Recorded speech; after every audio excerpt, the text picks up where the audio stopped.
Good morning to all of you.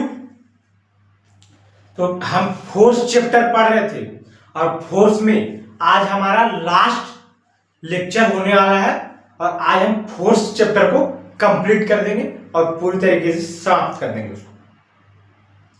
तो आज हमने अभी तक फोर्स चैप्टर में सेकेंड लॉ ऑफ मोशन तक पिछली क्लासेस में समझ रखा चाहिए और आज हम उसके ऊपर एक न्यूमेरिकल सॉल्व करेंगे सेकेंड लॉ ऑफ मोशन से और उसके बाद हमें थर्ड लॉ ऑफ मोशन समझना है। तो आइए स्टार्ट करते हैं आज की क्लास। एक न्यूमेरिकल लेकर के आए हैं, उसको सॉल्व करते हैं, जो कि कहां से है, तो सेकेंड लॉ ऑफ मोशन से लिया गया है। तो क्वेश्चन पहले समझते हैं कि क्वेश्चन में क्या बताया गया है। आप लोग इसको एक बार अच्छे से रीड कर लीजिए। कहता है question, a constant force act on an object of mass 5 kg। Force क्या हो रहा है, एक्ट हो रहा है किस पर, तो 5 kg का मास है for a duration of 2 second. Duration दे रखा है 2 सेकेंड, टाइम मतलब 2 सेकेंड दिया है। आगे बढ़ते हैं क्वेश्चन में।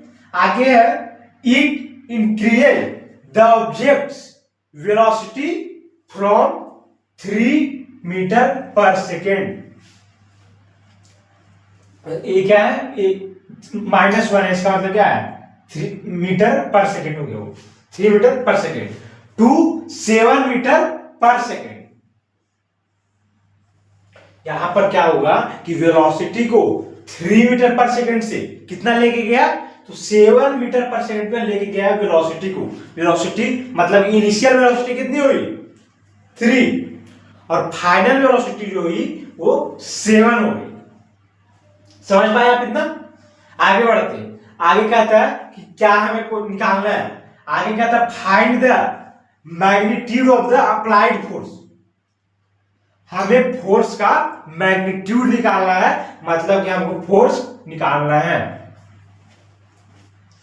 फोर्स निकालने के बाद आगे क्या बोलता है क्वेश्चन, आगे कहता है कि now if the force was applied for a duration of 5 second. Duration they the, time they the 5 second, what would be the final velocity of the object. तो हमको फाइनल वेलोसिटी निकालना है। फाइनल वेलोसिटी मतलब कि v। पिछले classes में आपने जाना है कि u मतलब इनिशियल वेलोसिटी और v मतलब फाइनल वेलोसिटी। तो हमें क्वेश्चन से क्या समझ में आ रहा है कि हमको निकालना क्या क्या है और दिया क्या क्या है। निकालना है फोर्स और फाइनल वेलोसिटी, दो चीजें निकालनी है। और दिया क्या क्या, मास दिया 5 kg, u दिया 3 मीटर पर सेकेंड, और मैं यहां पर लिख देता हूं आपको क्या क्या है। मास जो दिया है वो है 5 kg और 3 metre per second square. 3 metre per second क्या है, u बराबर 3 मीटर पर सेकेंड, और दिया 7, v फाइनल वेलोसिटी है 7 मीटर पर सेकेंड। और फाइंड क्या करना है, फोर्स। फोर्स अपने को निकालना है। पहले हम फोर्स निकाल लेते, उसके बाद हम फाइनल वेलोसिटी को भी निकाल पाएंगे। तो हम फोर्स निकालना है, तो फोर्स का फार्मूला हमने पिछली क्लासेस में प्रूव करके रखा। मैंने आपको प्रूव करके बताया था कि क्या था सेकेंड लॉ ऑफ मोशन से, F = ma, mass into acceleration, जिसको हम कैसे लिख सकते हैं, m इंटू एक्सीलरेशन का फॉर्मूला क्या होता है, तो होता है v - u अपॉन में time. Final velocity minus initial velocity upon में टाइम। तो यहां पर फोर्स आपका निकल कर आ जाएगा। इस फॉर्मूले में पुट कर दीजिए। मास दिया 5 तो 5 लिख देंगे। फाइनल वेलोसिटी कितनी है, 7। u कितना है, u इज 3। टाइम कितना दिया हुआ, टाइम दिया है आपका 2 सेकेंड। यहां पर मैं t लिखना भूल गया, t बराबर 2 सेकेंड। ये निकल करके आ गया। तो फोर्स यहां पर, यहां से आप सॉल्व कर लेंगे। 5 इंटू क्या हो जाएगा, 4/2, ये 2 हो जाएगा। तो F क्या निकल करके आएगा, 5 इंटू 2 कर देंगे 10। फोर्स का यूनिट क्या होता है, तो न्यूटन। तो यहां पर हम लिख देंगे न्यूटन। तो फोर्स हो गया 10 न्यूटन। इस प्रकार से हमने फोर्स निकाल लिया। और आगे क्या बोलता है क्वेश्चन में कि what would be the final velocity of the object. Final velocity अपने को निकालना है, तो वो कैसे निकालेंगे? तो फाइनल वेलोसिटी के लिए अपने क्या करना है, एफ तो अपने निकल गया, एफ बराबर एम ए फार्मूला लिखना है आपको, वही फार्मूला से ही ये भी निकलेगा। जो जो दिया फोर्स अपने को 10 निकल गया, ये 10, मास कितना दिया हुआ 5 केजी, तो 5 लिख दिया।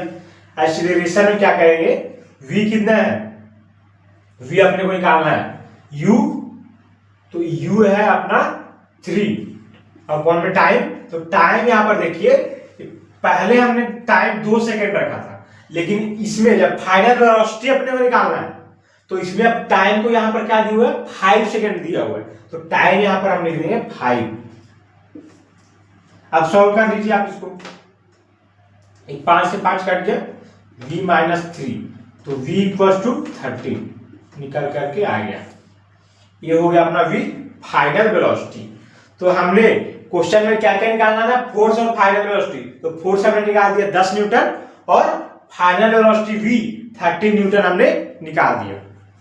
तो इस तरीके से क्वेश्चन को सॉल्व किया जाता है। इस प्रकार से आपको क्वेश्चन सॉल्व करने। आगे बढ़ते, आगे अपने को है, हमें पढ़ना है third law of motion. Third law of motion को एक्शन रिएक्शन लॉ कहा जाता है। तो आइए इसको समझते हैं। थर्ड लॉ ऑफ मोशन, इसको क्या बोला जाता है, तो एक्शन रिएक्शन लॉ। तो इसकी हम पहले डिफिनेशन को समझ लेते हैं, उसके बाद हम इसको एग्जांपल के माध्यम से चीजों को और अच्छी तरीके से समझेंगे। तो इसका एग्जांपल कहता है, definition, it states that for every action there is an equal and opposite reaction. It states that for every action there is an equal and opposite reaction।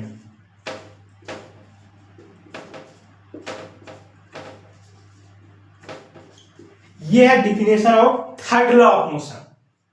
इसको समझते, जैसे कि प्रत्येक क्रिया के बराबर विपरीत दिशा में प्रतिक्रिया, अर्थात कि जब हम कोई ऑब्जेक्ट पर फोर्स लगाते तो जो ऑब्जेक्ट पर फोर्स लगाया गया है वो भी जिस पर हमने फोर्स लगाया वो भी उतना ही बराबर फोर्स पहले वस्तु पर फोर्स लगाती है विपरीत दिशा में। ये होती है क्रिया के प्रति विपरीत प्रतिक्रिया। Every action there is an equal and opposite reaction.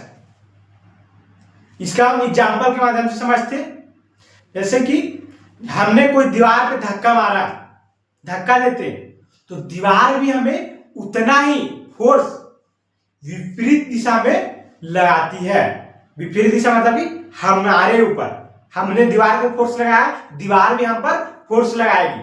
जितना फोर्स से हम लगाएंगे उतना फोर्स से वो भी दीवार भी हम हमारे ऊपर फोर्स लगाएगी। ये कहता है Newton third law of motion. एक और एग्जांपल आप समझ लीजिए, जैसे कि बंदूक से गोली जब हम चलाते हैं तो आगे की ओर गोली जाती है और क्या होता है, बंदूक पीछे की ओर झटका लगता है। झटका क्यों लगता है, क्योंकि पीछे की ओर भी फोर्स लगाया गया है। Every action there is an equal and opposite reaction, विपरीत दिशा में भी बल लगा है। तो इस प्रकार से एग्जांपल से आप चीजों को समझ सकते हैं। तो अभी के लिए आप इसको क्या करेंगे, नोट डाउन कर लेंगे। मैं शायद कर रहा था वीडियो को आप नोट रोक करके नोट्स बना लेंगे। और इस प्रकार से हमारा फोर्थ चैप्टर पूरी तरीके से कंप्लीट हो गया। हमने अच्छी तरीके से समझा, सीखा और न्यूमेरिकल सॉल्व किए। इतना आप कर लेंगे, आपके एग्जाम के लिए वो सफिशिएंट होने वाला है और आगे की पढ़ने की जरूरत नहीं है। जितना पढ़ाया है उतना ही आप रिवीजन करके नोट्स बनाए तो कि बहुत हेल्पफुल आपके लिए होने वाला है। तो हमारा जो नेक्स्ट चैप्टर होने वाला है वो होगा gravitation and work and energy, जो कि हम नेक्स्ट चैप्टर में समझेंगे। तो उसको हम नेक्स्ट क्लास में समझेंगे। अभी के लिए आप पुरानी चीजों को पढ़ें और उसको रिवीजन करें।